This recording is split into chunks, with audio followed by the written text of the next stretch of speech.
Hey, it's Mr. Wells here on Remote Learning Day, number one, December 13th, 2021.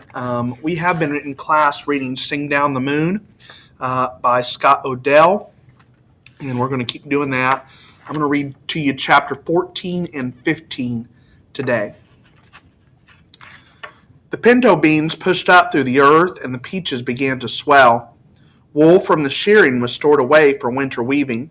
My father went into the mountains and brought back deer meat, which we cut into strips and dried. It was a good summer and a good autumn. Then early one winter morning, 3 long knives came. They were from the white man's fort, and they brought a message from their chief. Then all of our people were gathered in the meadow. One of the soldiers read the message using Navajo words.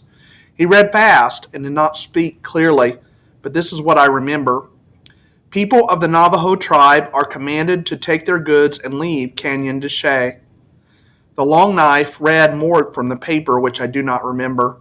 Then he fastened the paper to a tree where all in the village could see it, and the 3 soldiers rode away. There was silence after the soldiers left. Everyone was too stunned to speak or move. We had been threatened before by the long knives, but we lived at peace in our canyon, so why should they wish to harm us? Everyone stared at the yellow paper fastened to the cottonwood tree as if it were alive and had some evil power. Then, after a long time, Tallboy walked to the tree. Grasping the paper, he tore it into many pieces and threw them into the river. We watched the pieces float away, thinking as they disappeared that so had the threat of the white men. But we were wrong. At night, in the dark of the moon, the long knives came. The morning of that day, we knew they were coming.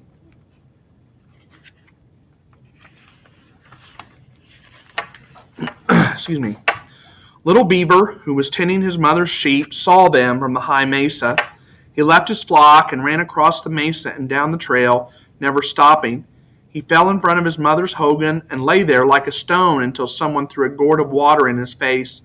By that time, all the people in the village stood waiting for him to speak. He jumped to his feet and pointed to the south. "The white men come," he cried. The sun glints on their knives. They are near." "How many?" Tallboy said. "Many," cried Little Beaver. "Too many." My father said, "We will take our goods and go into the high country. We will return when they are gone." "We will go," said the other men.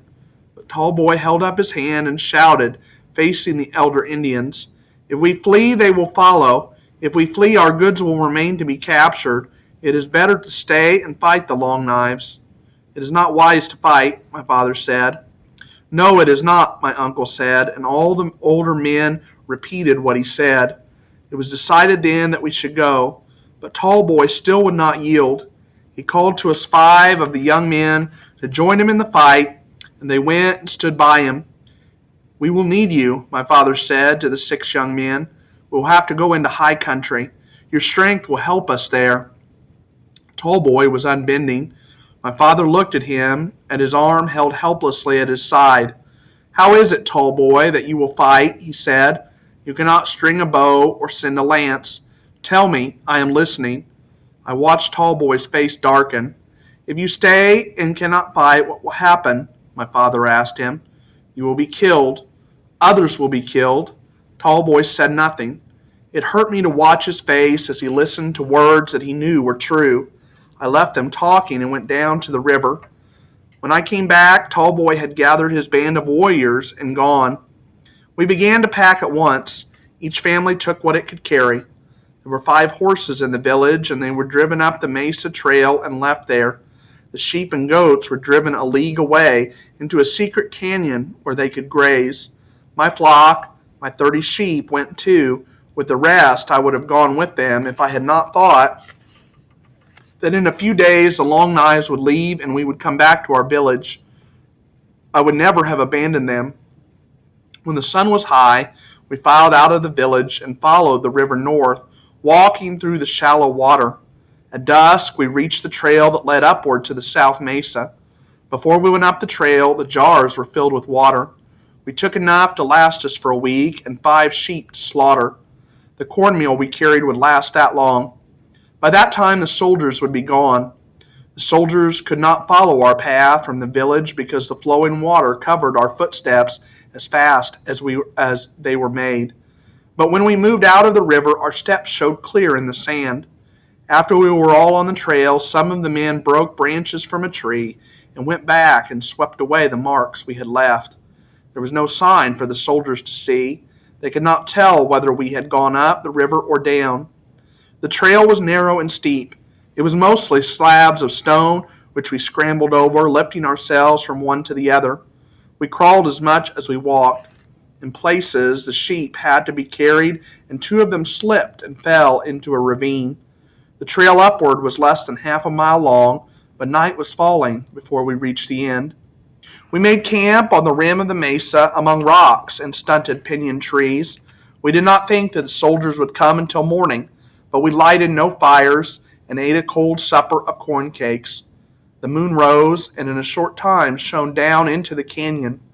It showed the river winding toward the south past our peach orchards and corals and hogans, where the tall cliffs ended, where the river wound out of the canyon into the flatlands. The moon shone on white tents and tethered horses. "The soldiers have come," my uncle said. "They will not look for us until morning. Lie down and sleep." We made our beds among the rocks, but few of us slept.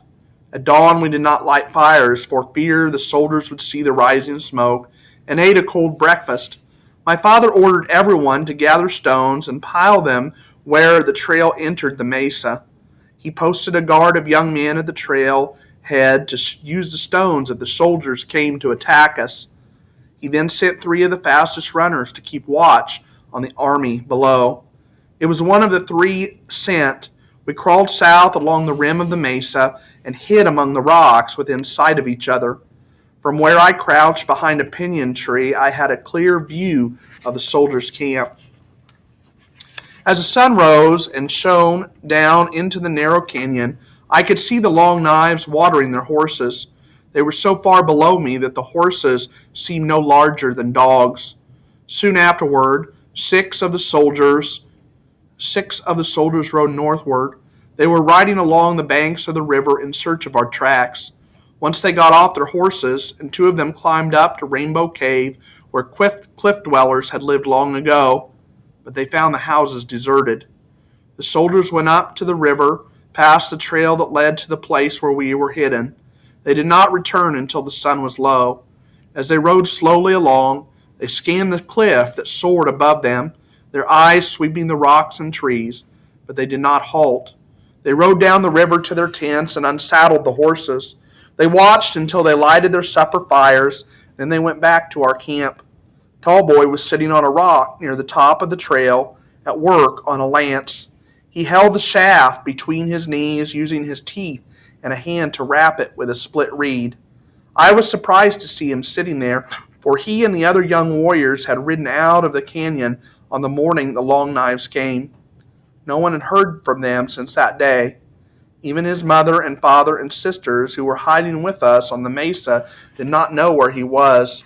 At first, I thought he had changed his mind and come back to help protect them, but this was not the reason for his return. Mumbling something I could not understand, he went on with his work. I stood above him, and as I looked down, I noticed a deep scratch across his forehead and that a loop of his braided hair had pulled loose. "Did you hurt yourself climbing the trail?" I said. He knotted the reed around the shaft and bit the ends with his teeth. His right arm hung useless at his side. "The climb is not difficult," he said. It was a very difficult climb, but I did not say so, since he wanted me to think otherwise. "Where are the warriors?" I asked him. "Are they coming to help us?" "They have left the canyon," he said. "But you did not go," I said, noticing now that he had lost one of his moccasins. For an instant he glanced up at me.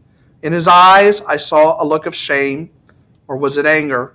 I saw that the young warriors had left him behind with the women and old men and children. He was no longer of any use to them. He held up the lance and sighted along the shaft. "It has an iron point," he said. "I found it in the West Country." "It will be a mighty weapon against the Long Knives," I said. "It is a weapon that does not require 2 hands." One hand or the other, I said. It does not matter. That night, we ate another cold supper, yet everyone was in good spirits. The white soldiers had searched the canyon and found no trace of us. We felt secure. We felt that in the morning they would ride away, leaving us in peace. Chapter 15. In the morning, guards were set again at the head of the trail. Running Bird and I crawled into our places near the pinyon tree and crouched there as the sun rose and shone down on the camp of the Long Knives. Other lookouts hid themselves along the rim of the mesa, among the rocks and brush. Nothing had changed in the night. There were the same number of tents among the trees and the same number of horses tethered on the river bank. Our hogans were deserted. No smoke rose from the oven or fire pits. There was no sound of sheep bells. The camp of the Long Knives was quiet until the sun was halfway up the morning sky. Men strolled about as if they had nothing to do. 2 were even fishing in the river with long willow poles. Then, while Running Bird and I watched a squirrel in the pinyon tree, trying to coax him down with a nut, I saw from the corner of an eye a puff of smoke rise slowly from our village. It seemed no larger than my hand. A second puff rose in the windless air, and a third. Our homes are burning. The word came from the lookout, who was far out in the mesa rim, closest to the village. It was passed from one lookout to the other, at last to me, and I ran with it back to our camp and told the news to my father. We will build new homes, he said. When the Long Knives leave, we will go into the forest and cut timber. We will build hogans that are better than those the soldiers burned. Yes, people said when they heard the news, we will build a new village. Tallboy said nothing. He sat working on his lance, using his teeth in one hand, and did not look up. I went back to the pinyon, and my father went with me. All our homes had burned to the ground. Only gray ashes and a mound of earth marked the place where each had stood. The Long Knives were sitting under a tree eating, and their horses cropped the meadow grass. My father said, "They will ride away now that they have destroyed our village." But they did not ride away. While we watched, 10 soldiers with hatchets went into our peach orchard, which still held its summer leaves. Their blades glinted in the sunlight. Their voices drifted up to us where we were huddled among the rocks. Swinging the hatchets as they sang, the soldiers began to cut the limbs from the peach trees. The blows echoed through the canyon.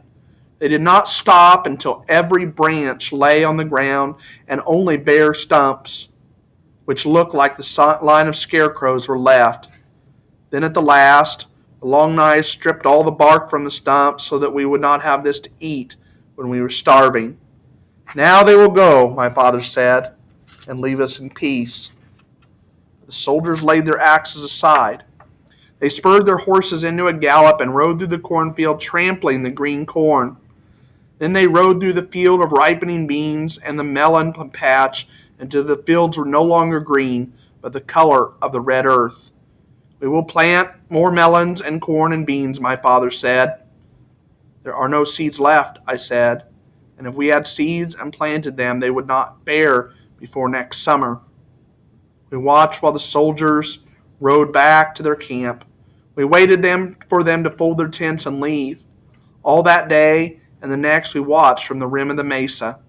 On the third day, the soldiers cut alder poles and made a large lean-to, which they roofed over the branches. They also dug a fire pit and started to build an oven of mud and stones. It was then we knew that the Long Knives had not planned to leave the canyon. They have learned that we are camped here, my father said. They do not want to climb the cliff and attack us.